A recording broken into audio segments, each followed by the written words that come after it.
कहानी एक ऐसे मोड़ पर आ पहुंची है जहां हर रिश्ता, हर सच और हर झूठ एक साथ टकरा रहा है। घर का माहौल पहले से ही तनाव से भरा हुआ था, लेकिन किसी को भी अंदाजा नहीं था कि आज जो होने वाला है वो सबकी जिंदगी बदल देगा। महेश काका, जो हमेशा अपने फैसलों पर अड़े रहते थे और कभी अपनी गलती स्वीकार नहीं करते थे, आज अचानक सबके सामने झुकते हुए नजर आते हैं। उनके चेहरे पर पछतावे की गहरी छाया साफ दिखाई दे रही होती है, जैसे उन्हें अपनी हर गलती का एहसास हो चुका हो। शिवाय और जगाधात्री दोनों ही इस अचानक हुए बदलाव से हैरान रह जाते हैं। उन्हें समझ नहीं आता कि आखिर ऐसा क्या हुआ जिसने महेश काका को इतना बदल दिया। कुछ समय पहले तक वही महेश काका थे जो हर बात में अपने फैसले को सही ठहराते थे, लेकिन आज वो सबके सामने हाथ जोड़कर खड़े हैं। उनकी आवाज कांप रही होती है और आंखों में आंसू साफ दिखाई दे रहे होते हैं।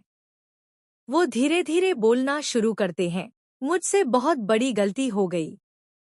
मैंने तुम्हें गलत समझा। मुझे माफ कर दो। ये शब्द सुनते ही पूरे घर में सन्नाटा छा जाता है। हर कोई एक दूसरे की तरफ देखने लगता है, जैसे किसी को यकीन ही नहीं हो रहा कि ये वही महेश काका है। जगाधात्री के दिल में कई सवाल उठते हैं। क्या ये सच में पछतावा है या फिर इसके पीछे कोई और साजिश छिपी है? वहीं शिवाय भी सोच में पड़ जाता है कि क्या इतने आसानी से सब कुछ माफ किया जा सकता है। महेश काका आगे बढ़कर शिवाय और जगाधात्री के पैरों में गिर जाते हैं। ये दृश्य इतना भावुक होता है कि वहां मौजूद हर इंसान की आंखें नम हो जाती हैं।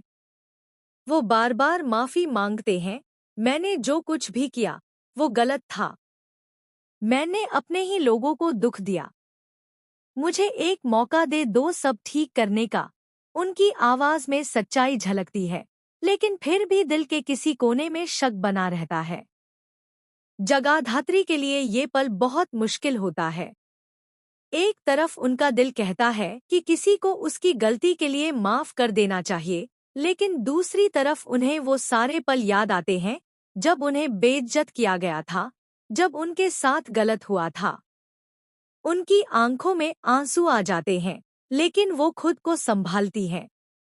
शिवाय भी चुपचाप खड़ा सब कुछ देख रहा होता है, जैसे वो इस पूरे सच को समझने की कोशिश कर रहा हो। घर के बाकी सदस्य भी अलग अलग प्रतिक्रिया दे रहे होते हैं।